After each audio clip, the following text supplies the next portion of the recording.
What if you woke up tomorrow, glanced at the financial markets, and saw a headline that seemed almost impossible? One Iraqi dinar is now worth $1. News channels would interrupt their regular programming. Social media would erupt with excitement, disbelief, and endless theories. Some people would celebrate, others would call it impossible, and investors around the world would rush to understand what had just happened. But while millions focused on the number itself, economists would likely ask a completely different question. Not, how did the exchange rate reach $1? Instead, they would ask, what kind of country would Iraq have to become for that exchange rate to actually make sense? That question is far more revealing than the exchange rate itself, because currencies don't exist in isolation. They are reflections of something much bigger. Behind every exchange rate lies a story of governments, businesses, trade, technology, confidence, and decades of economic decisions. So rather than asking whether the Iraqi dinar could reach $1, let's explore a deeper thought experiment. If it ever happened and remained stable, what would Iraq have to look like? And would that number mean what most people think it does? The first surprise is that a high-value currency does not automatically mean a country is wealthier than everyone else. At first, that sounds backwards. After all, if one country's currency buys more dollars, shouldn't that country be richer? History tells a different story. Today, one Kuwaiti dinar is worth more than $3, making it one of the world's strongest currencies by exchange rate. Yet Japan has one of the largest economies on earth despite $1 buying well over 100 Japanese yen. Vietnam has become a global manufacturing powerhouse, exporting everything from electronics to clothing, but thousands of Vietnamese dong equal a single $. These countries aren't breaking the rules of economics, they're proving that most people misunderstand them. An exchange rate is not a scoreboard for national success. It's simply one piece of a much larger puzzle shaped by monetary policy, money supply, productivity, trade patterns, and investor confidence. Looking only at the number is like judging an entire company by the price of one share without knowing how many shares exist or how profitable the business actually is. That brings us back to Iraq. Few countries possess the combination of opportunity and challenge that Iraq does. It holds some of the world's largest proven oil reserves and sits at the crossroads of the Middle East, connecting the Gulf with Turkey, Jordan, Iran, and beyond. For centuries, merchants crossed this land carrying goods between Asia and Europe. Even today, many economists believe Iraq's geography could once again make it a major commercial hub. But geography alone has never guaranteed prosperity. Over the past 4 decades, Iraq has experienced wars, sanctions, political instability, damaged infrastructure, and economic disruption. Each crisis left scars that extended far beyond the battlefield. Financial institutions weakened, private investment slowed, and rebuilding trust became just as important as rebuilding roads and cities. Yet here's where the story takes an unexpected turn. Despite those challenges, Iraq has spent years quietly rebuilding parts of its financial system. These changes rarely dominate international headlines, but they may reveal far more about the country's future than any rumor about the exchange rate ever could. The real question is not whether Iraq can change the value of its currency, but whether it can transform the economy behind it. That journey begins inside the country's banks, and it's there that the next chapter of the story unfolds. Walk into a modern bank, and you might not immediately think you're looking at the foundation of a nation's currency. Yet throughout history, banking systems have often determined whether economies attract investment or struggle to grow.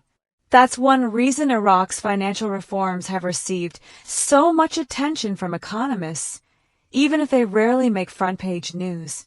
Over the past several years, Iraq has expanded digital payment systems, encouraged electronic banking, strengthened financial oversight, and worked to align parts of its banking sector with international standards.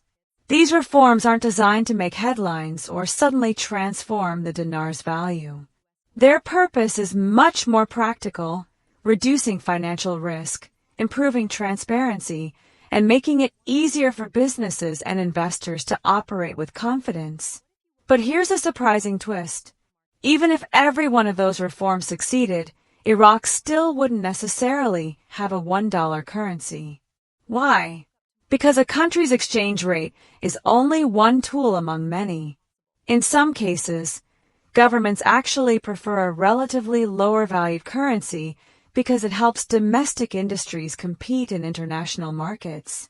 A company exporting machinery, textiles, or agricultural products often benefits when its goods are affordable to overseas buyers.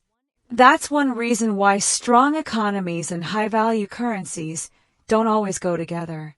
So if Iraq's future isn't defined by the number itself, what should people actually watch?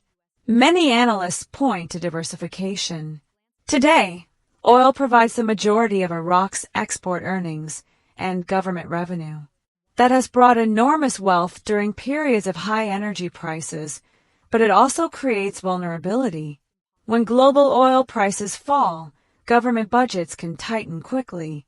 Imagine a different Iraq, one where logistics companies move goods between Asia and Europe, manufacturers produce for regional markets, technology firms attract foreign investment, and tourism contributes meaningful income alongside energy exports.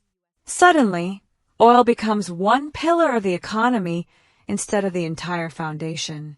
Countries that successfully diversify often become more resilient because they're no longer dependent on a single industry. Investors generally view that resilience as a sign of long-term stability. And that's where our thought experiment becomes truly interesting.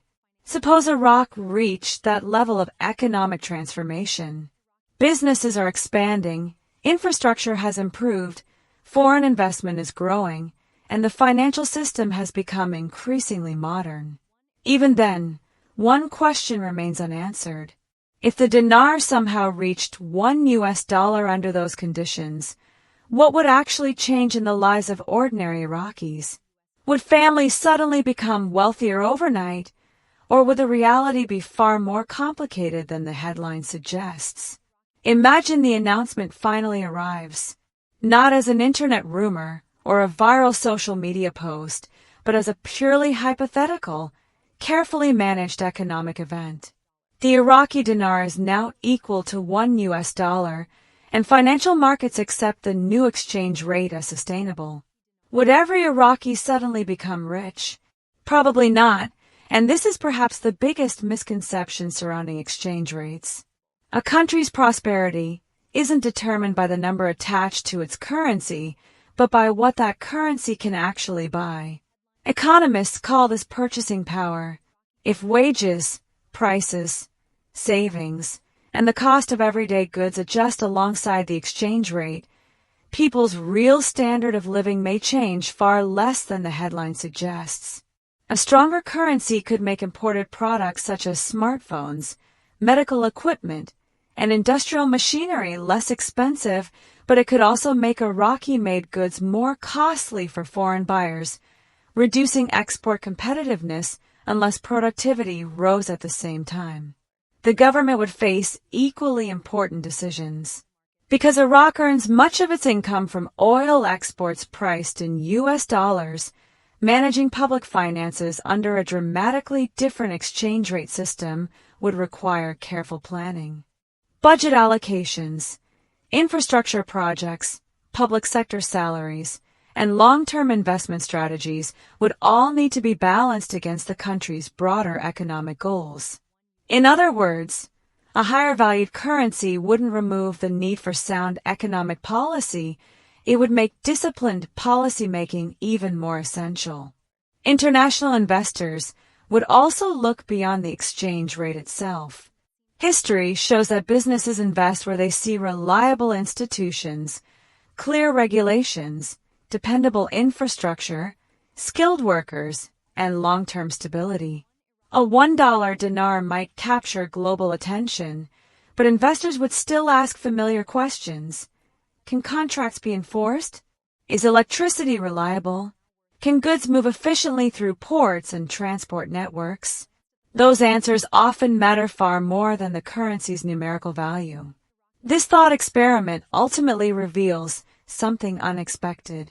The real milestone wouldn't be the exchange rate. It would be everything Iraq accomplished to make such confidence possible. A modern banking system, a diversified economy, stable institutions, competitive industries, and sustained investment would represent a far greater achievement than any single number displayed on a currency exchange screen. So, could the Iraqi dinar ever reach $1? No one can answer that responsibly with certainty, and no official policy or verified roadmap promises such an outcome. But asking the question has value because it shifts our attention away from speculation and toward the deeper forces that shape a nation's economic future. Perhaps that's the most important lesson of all. The true story isn't about whether the IQD reaches $1. It's about whether Iraq continues building an economy capable of earning lasting confidence at home and abroad.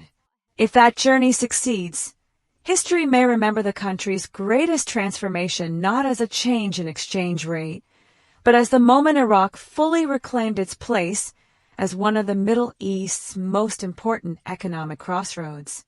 If you enjoyed this documentary, subscribe for more fact-based explorations of Iraq's economy, global finance, and the forces shaping the future of the Iraqi dinar. Every story is bigger than the headline, and there's always another layer waiting to be uncovered.